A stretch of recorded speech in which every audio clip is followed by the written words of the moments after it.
Բարև ձեզ, բարի գալուստ, update լրատվական, թարմացնենք օրվա լրահոսը միասին։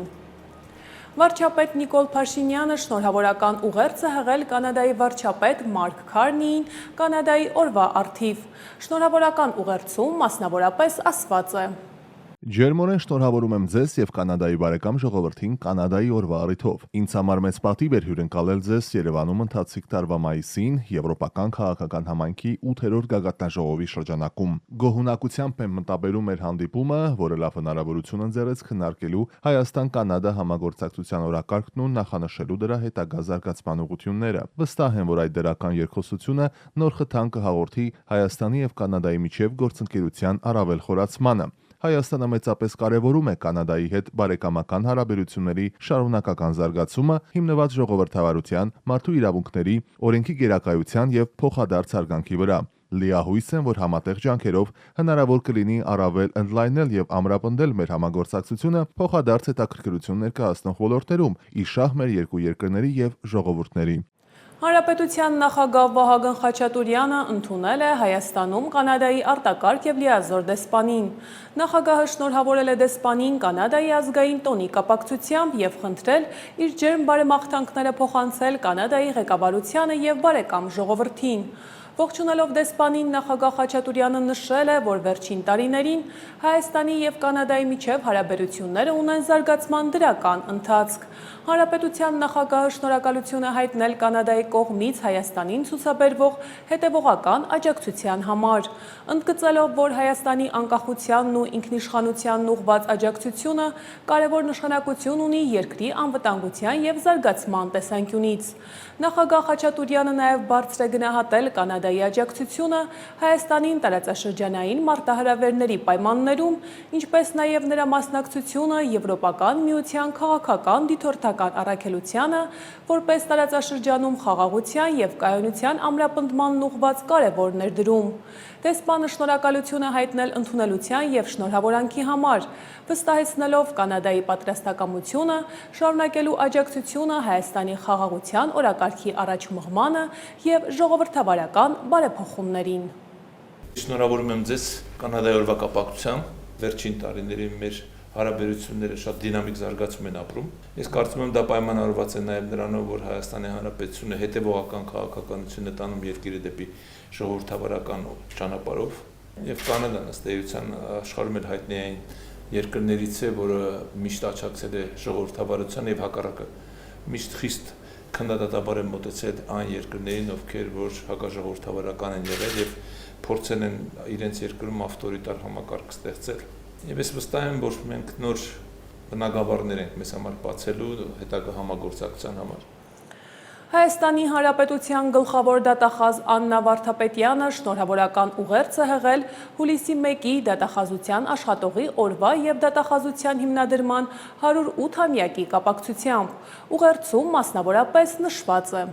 Հարգելի դատախազներ, դատախազության հարգելի աշխատակիցներ, շնորհավորում եմ դատախազության աշխատողի օրվա կապակցությամբ։ Ավելի քան 100-ամյակ այս օրը դատախազի աշխատանքի գնահատման, պետական համակարգում դատախազի դերի արժևորման եւ հանրային կյանքում դատախազի կերպարի ընդգծման առիթ է։ Ուրախ եմ, որ հանրային ակնկալիքի բարձր նշաձողն ուղեկցվում է տարեցտարի դատախազության նկատմամբ հանրային վստահության թվային ցուցանիշների աճով։ Համաձայն միջազգային հանրապետական ինստիտուտի նախաձեռնությամբ Հայաստանում 2026 թվականի փետրվարին իրականացված հանրային կարծիքի ուսումնասիրության դատախազության աշխատանքից լիովին գոհ եւ ավելի շուտ գոհ է Հայաստանի Հանրապետության քաղաքացիների 43%-ը։ Նախորդ հարցման համեմատ գոհունակության ցուցանիշն աճել է 6%-ով։ Հանրային վստահության այս ցուցիչն է դատախազի աշխատանքի արդյունավետության գնահատականը։ Այս տարի դատախազությունը նշում է իր հիմնադրման 108-ամյակը։ Կրկին շնորհավորում եմ բոլորիս այս տարեդարձի եւ դատախազության աշխատողի օրվա կապակցությամբ։ Մաղթում քաջառողջություն, մասնագիտական հաջողություններ եւ անսասան կամք հանուն Հայաստանի Հանրապետության։ Հայաստանի Հանրապետության վարչապետ Նիկոլ Փաշինյանը կարծում է, որ Հայաստանում չկա հանրային կոնսենսուս կամ հանրային պետական կարգախոս կամ ուղերձ այն հարցի շուրջ, թե ինչ են արդարությունն ու արդարադատությունը։ Վարչապետի դիտարկմամբ անհրաժեշտ է առաջ շարժվել հանրային այդ կոնսենսուսի ձևակերպման ճանապարհով։ Վարչապետ Նիկոլ Փաշինյանը նման կարծիք է արտահայտել եվրոպական դատախազների երկխոսության հայկական հարթակ երկօրյա միջոցառման բացման արարողության ժամանակ։ Արդարությունը եւ արդարադատությունը ճեղք ունեն լեգիտիմության, այսինքն ժողովրդի հետ։ Ես չեմ ասում, թե ժողովրդի ընկալումներն ու ցանկությունները պետք է ինքնաբերաբար արտահայտվեն արդարության եւ արդարադատության տեսքով։ Ընդհակառակը, արդարության եւ արդարադատության ինստիտուտները ժողովրդի ցանկությունները պետք է սահմանափակեն իրավունքով շահերի պաշտպանությամբ, եթե պայմանականորեն ասենք, նույնիսկ այն տեղերում, որտեղ ժողովուրդը վրեժի կամ վենդետայի ցանկություն ունի, արդարության եւ արդարադատության ինստիտուտները հենց սա պետքա սահմանափակեն, բալանսավորեն եւ բերեն ճիշտ տրամաբանության մեջ, որպեսզի նաեւ պոտենցիալ մեղադրվողների կամ ամբաստանվողների շահերը եւ իրավունքները պաշտպանվեն։ Բայց ես կարծում եմ, որ իրականում այս բանաձևը մեզ չի հաջողվել Հայաստանում ներդնել առաջին հերթին, ելի եմ ասում իմ կարծիքով իրավական մենթալիտետի պատճառով եւ իրավական սոցիալ հոգեբանության պատճառով եւ ես կարծում եմ, որ անխուսափելի է դրա մասին մենք խոսել ենք, մենք այս խնդիրների լուծման հետևից պետք է գնանք երկու ուղղությամբ։ Առաջինը մեր սահմանադրական կարգի լեգիտիմության լիարժեք հաստատմամբ, այսինքն սահմանադրական կարգ, որ հաստատվել է ժողովրդի ազատ կամ արտահայտությամբ, եւ երկրորդը իրավական եւ իրավաբանական կրթության ոլորտում մեզ անհրաժեշտ են լրջագույն բարեփոխումներ եւ փոփոխություններ, եւ ես վստահ չեմ, որ Հայաստանում իրավական եւ իրավաբանական կրթությունը զարգանում է համահունչ այն տրամաբանությամբ եւ այն տրամաբանությունների, որ տեղի է ունենում աշխարհում եւ որ տեղի է ունենում Հայաստանի Հանրապետությունում։ Եվ մենք այս ճեղքի հարցը պետք է լուծենք, ուզում եմ նաև ասել, որ սրանք թարմ տպավորություններ են նաև նախընտրական քարոզարշավից, որովհետև ասել եմ երևի, էլի ուղիղ ուզում եմ խոստովանել, որ նախընտրական քարոզարշավի ընթացքում ինձ համար ամենամեծ դժվարությունը եւ բարդությունը ծագել է այնտեղ, որտեղ ես ստիպված եմ եղել պատասխանել մարդկանց հարցերին Հայաստանի Հանրապետությունում արդարության եւ արդարադատության բացակայության վերաբերյալ։ Եվ սա Էլի եմ ասում, ես հասկանում եմ եւ ընդունում եմ, հարգում եմ իշխանությունների տարանջատման, բաժանման սկզբունքը, բոլոր միջազգային չափանիշները եւ այլն եւ այսպես շարունակ։ Բայց նաեւ դատական համակարգի ներկայացուցիչների հետ եմ այս թեման քննարկել, նաեւ տարբեր իրավապահ մարմինների հետ եմ այս թեման քննարկել։ Ի վերջո, բոլոր այդ ոլորտին վերաբերող հարցերը հնչում են ինձ, ոչ մեկ ամենայն հարգանքով ոչ մեկ օրինակ կամ եթե ոչ մեկ շատ քչերն են գոնե թե փողոցում, երբ որ դատախազը կամ դատավորը քայլում է, իրեն կանգնեցնում, ասում են, բա այս երկրում ինչի արդարություն, արդարադատություն չկա։ Այդ բոլոր հարցերին պատասխանում եմ ես կամ քաղաքական ներկայացուցիչները եւ ես ակնկալում եմ, որ Հայաստանում դատաիրավական համակարգը ինձ մատակարարի այդ հարցերի պատասխաններով։ Որովհետև պետք է ուղիղ ասեմ, ես այդ հարցերի պատասխանները չունեմ, այդ հարցերը իմ մոտ են ծագում, բայց այդ հարցերին պատասխանելիս կամ այդ հարցերը բարձրացնելիս նաև ես եմ կաշկանդված իմ լիազորություններով եւ իմ լիազորությունների սահմանով, բայց քաղաքացին Հայաստանի ժողովուրդը ոչ մի բանով կաշկանդված չի։ Նա ունի հարցեր եւ այդ հարցերին պետք է տրվի պատասխաններ։ Իդեպ թեմային անդրադարձել ենք նաև update վերլուծական բաժնում, բաց չթողնեք թողարկումից անմիջապես հետո։ Շարունակենք թողարկումը։ Վարչապետ Նիկոլ Փաշինյանը ներկա է եղել պետական պահպանության ծառայության կազմավորման օրվան նվիրված հանդիսավոր նիստին։ Վարչապետը շնորհավորել է ՊՊԾ ծառայողներին տոնական օրվա առթիվ եւ շնորհակալություն հայտնել Հայաստանի Հանրապետությանը մատուցած եւ մատուցվող ծառայությունների համար։ Նիկոլ Փաշինյանը արձանագրել է, որ պետական պահպանության ծառայության զարգացումը տեսանելի է, սկսած ամենօրյա ծառայողական հագուստից, սպառազինությունից եւ տեխնիկայից։ Մեզ համար շատ կարևոր է, որ պետական պահպանության ծառայությունը նաև ինստիտուցիոնալ առումով զարգանա, որովհետև այն ակնհայտորեն պետության կարևորագույն հատուկ ծառայություններից մեկն է, Նախկինում այս ընկալումը այդքան էլ չի եղել, որովհետև ծառայությունը եղել է ազգային անվտանգության ծառայության կազմում եւ ինքնուրույն կարողությունների զարգացումը առանձնապես անհրաժեշտ չի համարվել, բայց ես կարծում եմ, որ հիմա այն փուլն է, որ ծառայությունը նաեւ ինքնուրույն որպես հատուկ ծառայություն սրանից բխող բոլոր հարցադրումներով եւ պատասխաններով անպայման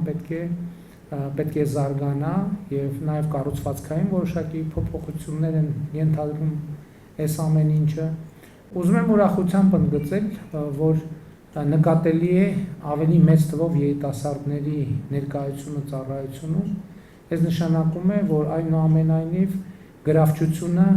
մեզ հաջողվել է ինչ որ չափով բարձրացնել, բայց այս էլ է մի ուղղություն, որը մենք պետք է շարունակաբար զարգացնենք, որովհետև շատ կարևոր է, որ լավագույն փորձը եւ երիտասարդ կադրերը կարողանան մի տեղում լինել, որպեսզի ինստիտուցիոնալ հիշողությունը սերնդեսերունդ փոխանցվի եւ լավագույն փորձը զարգանա, իսկ այն ինչը այդքան էլ լավ չի, կամաց քայլ դուրս բերվի ծառայության տրամաբանությունից։ Սյունիքի մարզի Կապան քաղաքի Դավիթ Բեկի հուշարձանի հարակից հանգստյան գոտին կառուցված է, ինչպես խոստացել էի։ Այս մասին Facebook-յան իր էջում գրել է վարչապետ Նիկոլ Փաշինյանը, կից ներկայացնելով տեսանյութ։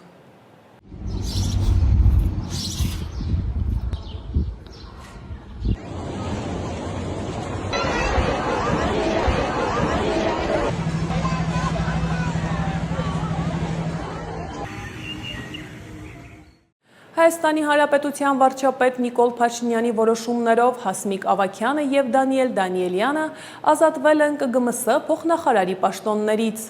Վարչապետի մեկ այլ որոշմամբ Տիգրան Վիրապյանը նշանակվել է ԿԳՄՍ նախարարի տեղակալ։ Ղեկավարվելով հանրային ծառայության մասին օրենքի 9-րդ հոդվածի առաջին մասով Տիգրան Վիրապյանին նշանակել կրթության, գիտության, մշակույթի և սպորտի նախարարի տեղակալ։ Նշված է Հայաստանի Հանրապետության վարչապետի ստորագրած որոշման մեջ։ Վիրապյանի ուշադրության ներքո են լինելու ժամանակակից արվեստի և գրահրատարակչության ոլորտները։ Հայկական կողմի նախաձեռնությամբ Ռուսաստանի կառավարության նախագահ Միխայել Միշուստինը հեռախոսազրույց է ունեցել Հայաստանի Հանրապետության վարչապետ Նիկոլ Փաշինյանի հետ, հայտնել է Ռուսաստանի Դաշնության կառավարության մամուլի ծառայությունը։ Նշվում է, որ կառավարությունների ղեկավարները քննարկել են առևտրատնտեսական, գիտատեխնոլոգիական և մշակութային հումանիտար ոլորտներում համագործակցության արդիական հարցեր։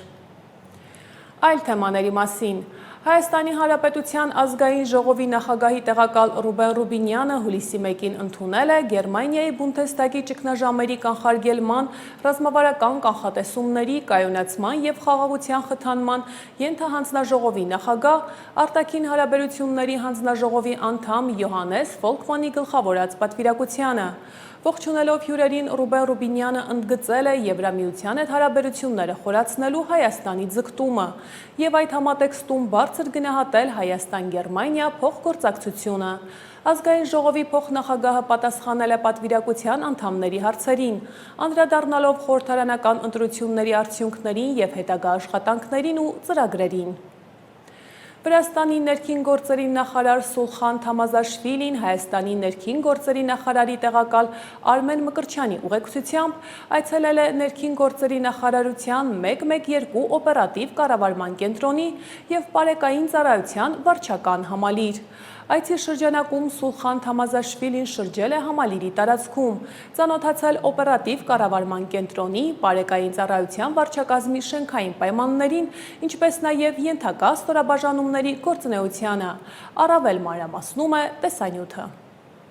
Վրաստանի ներքին գործերի նախարար Սուլխան Թամազաշվիլին ներքին գործերի նախարարի տեղակալ Արմեն Մկրտչյանի ուղեկցությամբ այցելել է ներքին գործերի նախարարության 112 օպերատիվ կառավարման կենտրոնի և պարեկային ծառայության վարչական համալիր։ Այցի շրջանակում Սուլխան Թամազաշվիլին շրջել է համալիրի տարածքում, ծանոթացել օպերատիվ կառավարման կենտրոնի, պարեկային ծառայության վարչակազմի շենքային պայմաններին, ինչպես նաև ենթակա ստորաբաժանումների գործունեությանը։ Օպերատիվ կառավարման կենտրոնում Վրաստանի ներքին գործերի նախարարին ներկայացվել է եվրոպական ստանդարտներով գործարկված 112 զանգերի կառավարման կենտրոնը, որը մեկ միասնական հարթակում է միավորել փրկարար ծառայության եւ ոստիկանության զանգերի սպասարկումը։ Վրաստանի ներքին գործերի նախարարության պատվիրակությանը ներկայացվել են նաեւ քաղաքացիների ընդունելության, վարչական վարույթների իրականացման եւ բողոքների քննության բաժինների աշխատանքային գործառույթները։ Սուլխան Թամազաշվիլին եղել է Համալիրի զինանոցում, հրաձգարանում եւ մարզասրահում, որտեղ ծանոթացել է պարեկային ծառայողների ֆիզիկական եւ մարտական պատրաստվածության համար ստեղծված պայմաններին։ Նրան ներկայացվել են նաեւ Երևանի գնդի ծառայողական էլեկտրոմոբիլների տեխնիկական հագեցվածությունն ու հնարավորությունները։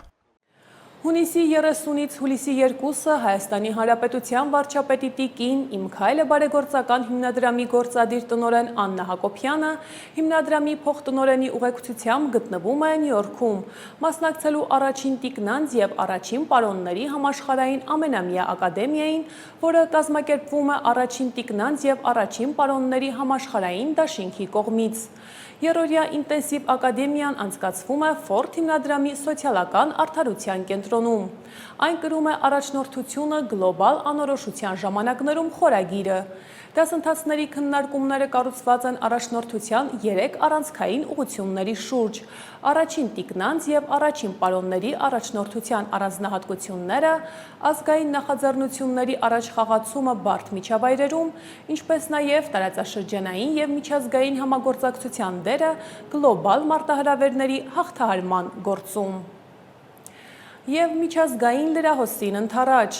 Իրանի իշխանությունները փետրվարի 28-ին ամերիկա-իսրայելական հարվածների հետևանքով զոհված գերագույն առաջնորդ Ալի Խամենեի հրաժեշտի արարողությունների օրերին հրաման են տվել ներում շնորհել առնվազն 850 բանտարկյալի, որոնք կատարել են մանր հանցագործություններ։ Այս մասին հայտնել է Իրանի դրամական փոխհատուցումների վճարման ժողովրդական շտաբի հոգեբարձուների խորհրդի նախագահը։ Իրանի զոհված գերագույն առաջնորդ Ալի Խամենեի հրաժեշտի արարողությունները Թեհրանում կսկսվեն հուլիսի 3-ից։ Այլ միջազգային նորությունների առաջարկում եմ ծանոթանալ տեսաշարով։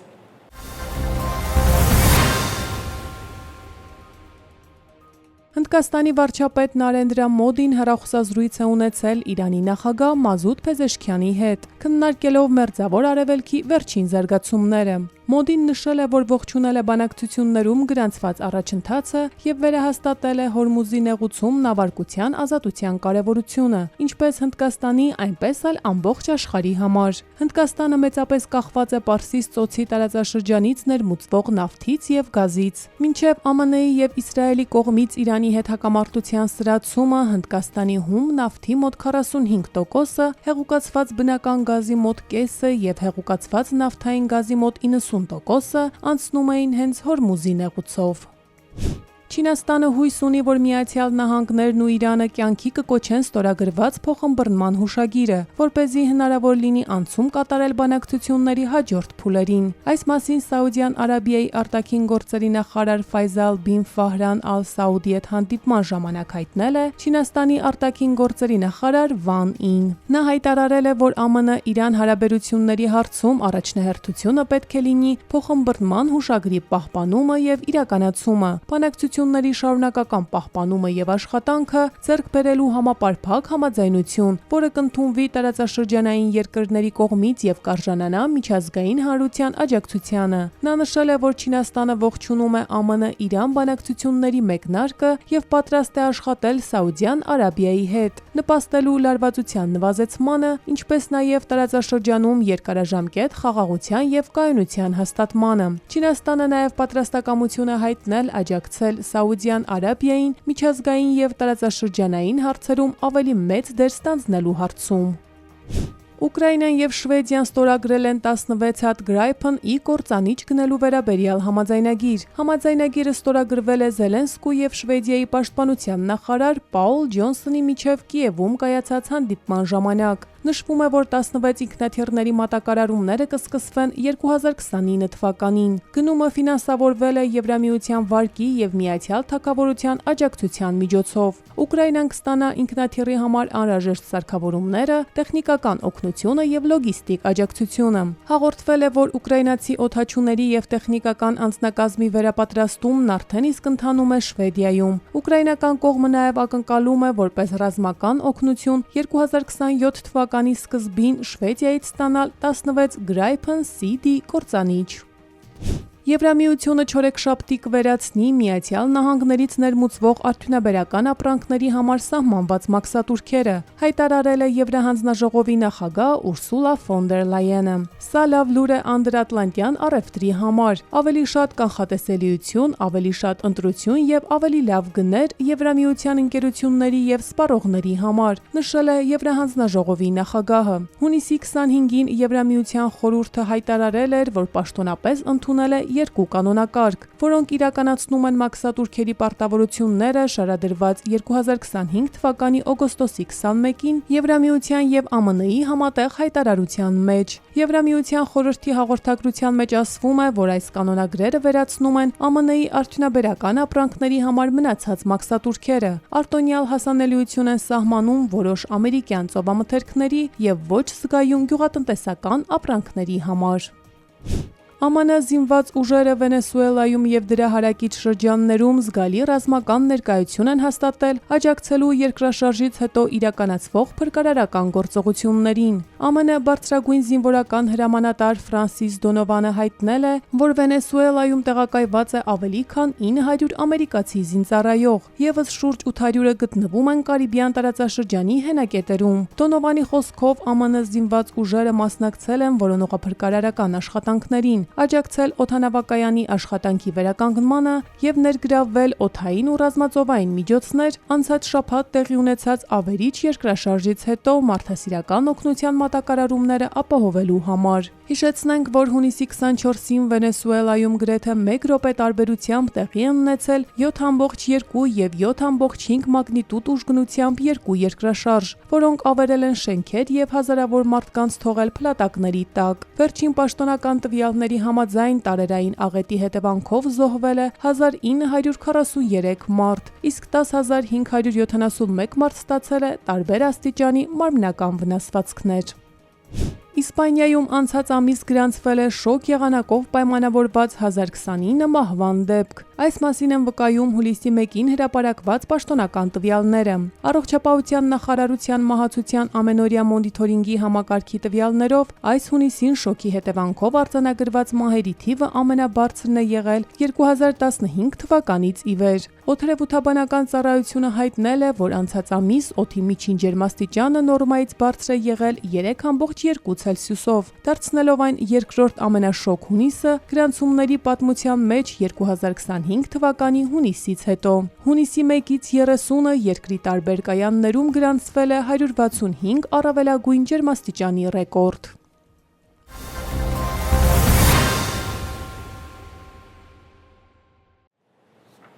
Շարունակենք թողարկումը։ Ներքին գործերի նախարարության ոստիկանության քրեական ոստիկանության գլխավոր վարչության պետ, ոստիկանության պետի տեղակալ Արթուր Բարսեղյանի նախագահությամբ ներքին գործերի նախարարությունում տեղի է ունեցել Հայաստանի Հանրապետությունում թմրամիջոցների եւ հոգեմետ նյութերի օրինական եւ ապօրինի շրջանառության կանխարգելման հարցերով միջգերատեսչական հանձնաժողովի հերթական նիստը, պատմում է տեսանյութը։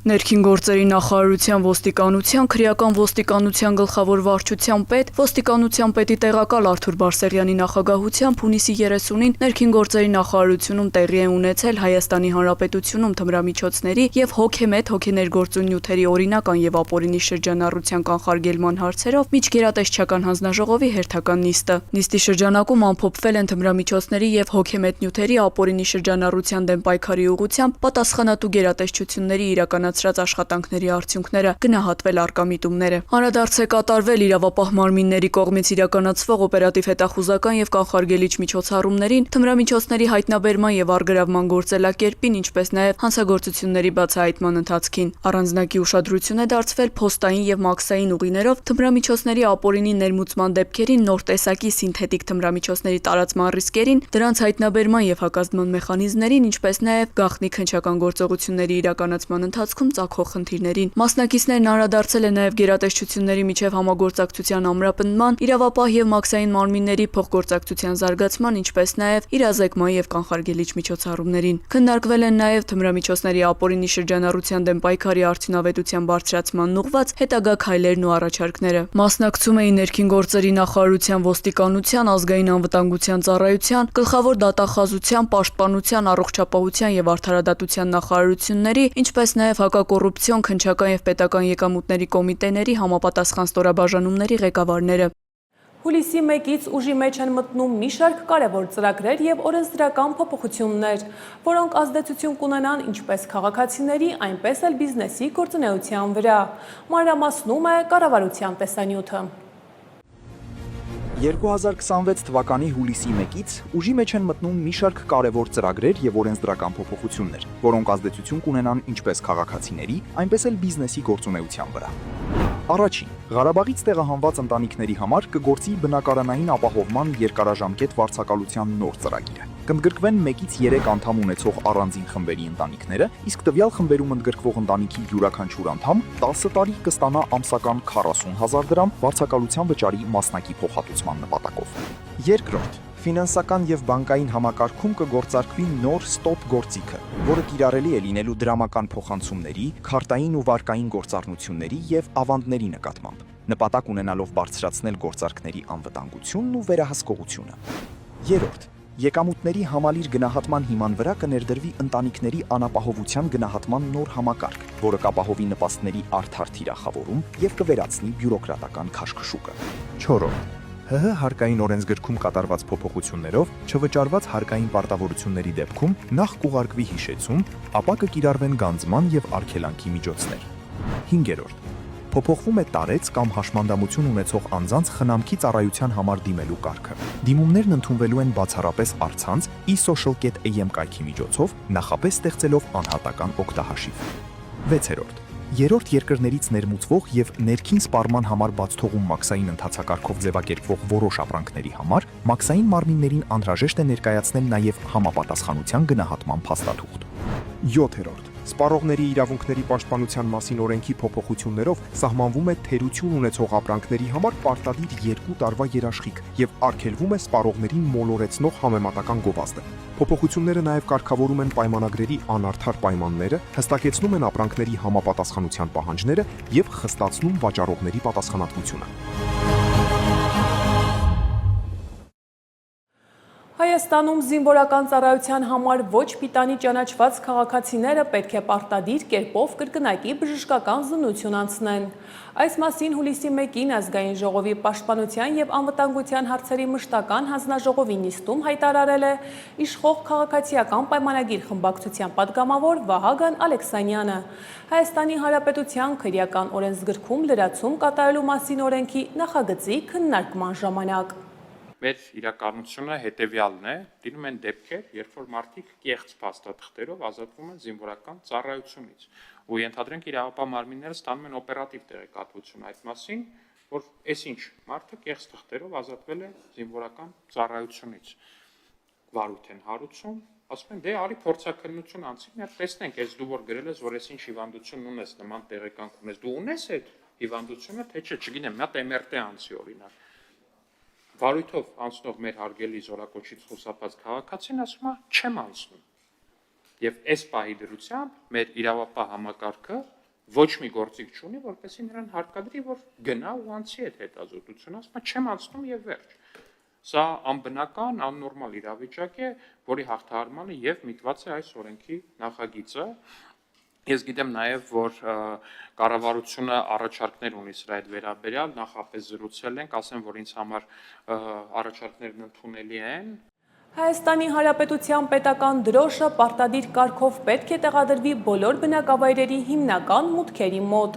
Այս մասին այսօր ազգային ժողովի պետական իրավական հարցերի մշտական հանձնաժողովի նիստում Հայաստանի Հանրապետության պետական դրոշի մասին օրենքում լրացումներ կատարելու մասին օրինագծի քննարկման ժամանակ հայտնել է կառավարող քաղաքացիական պայմանագիր խմբակցության падգամավոր Ալխազ Ղազարյանը։ Ունեմ ներկայացնում Հայաստանի Հանրապետության դրոշի մասին օրենքի նախագիծը։ Նախագծի հիմնական նպատակը հանդիսանում է այն, որ Հայաստանի Հանրապետության որոշ բնակավայրերում, համայնքներում դրոշի վերաբերյալ որևէ կարգավորում չունենք բնակավայրերում տեղադրվելու եւ մտահաղացումը հիմնականում դա է եղել, որպեսզի ազգային ինքնագիտակցության բարձրացման եւ միասնական պետական միջավայրի ստեղծման եւ այլ հիմունքներով առաջարկել, որպեսզի համայնքների բոլոր բնակավայրերի հիմնական մուտքերի մոտ տեղադրված լինի Հայաստանի Հանրապետության դրոշը։ Դրանում եւս մեկ անգամ համոզվել ենք վերցին քարոզարշավի շրջանակում, երբ որ եղան գրեթե Հայաստանի Հանրապետության բոլոր բնակավայրերում, եւ ես եւ Ալեն Սիմոնյանի մտահաղացմամբ այս նախագիծը դրել ենք շրջանառության մեջ։ Բնականաբար կառավարության կողմից ունեցել ենք առաջարկներ, կառավարության ներկայացուցիչ այն կներկայացնի, բայց հիմնական նպատակը այն է, որպեսզի սահմանվի միասնական կարգ համայնքների յուրաքանչյուր բնակավայրերի հիմնական մուտքի մոտ, որպեսզի տեղադրված լինի Հայաստանի Հանրապետության դրոշը։ Հայաստանի Հանրապետության շրջակա միջավայրի նախարար Համբարձում Մաթևոսյանը Կորեայի Հանրապետության աշխատանքային այցի շրջանակում խորհրդատվական հանդիպումներ է ունեցել Կորեայի Հանրապետության օվկիանոսների և ձկնորսության նախարարության, ՄԱԿ-ի կենսաբազմազանության մասին կոնվենցիայի քարտուղարության, ՄԱԿ-ի պարենի և գյուղատնտեսության կազմակերպման, ՄԱԿ-ի շրջակա միջավայրի ծրագրի, Կորեայի Հանրապետության ծովային կենսաբազմազանության ազգային ինստիտուտի, ինչպես նաև միջազգային այլ գործընկեր կառույցների ներկայացուցիչների և ոլորտի փորձագետների հետ։ Խորհրդատվական հանդիպումների ընթացքում քննարկվել են ծովային և առափնյա կենսաբազմազանության պահպանության, ջրային էկոհամակարգերի կայուն կառավարման, գիտական համագործակցության և միջազգային գործընկերության ընդլայնման հարցերը։ Եվ վերջում եղանակի մասին։ Երևանում հուլիսի 2-ին սպասվում է առանց ստեղումների եղանակ։ Հուլիսի 3-ի երեկոյան ժամերին քաղաքի առանձին հատվածներում հնարավոր է կարճատև անձրև և ամպրոպ։ Հուլիսի 4-ից 6-ը գիշերը և կեսօրից հետո սպասվում է կարճատև անձրև և ամպրոպ։ Հանրապետության տարածքում հուլիսի 2-ին սպասվում է առանց ստեղումների եղանակ։ Հուլիսի 3-ին կեսօրից հետո 4-ից 6-ը գիշերը և կեսօրից հետո շրջանների զգալի մասում սպասվում է կարճատև անձրև և ամպրոպ։ Առանձին վայրերում սպասվում է նաև կարկուտ։ Հուլիսի 4-ից 6-ը առանձին հատվածներում անձրևները կլինեն հորդառատ։ Օդի ջերմաստիճանը հուլիսի 2-ից 3-ը աստիճանաբար կբարձրանա 3-ից 5 աստիճանով։ Հուլիսի 4-ից 5-ը ցերեկային ժամերին աստիճանաբար նույնքան կնվազի։ Այս թողարկման համար այսքանը, իսկ դուք բաց չթողնեք ապդեյթ վերլուծականը անմիջապես թողարկումից հետո։ Ցտեսություն։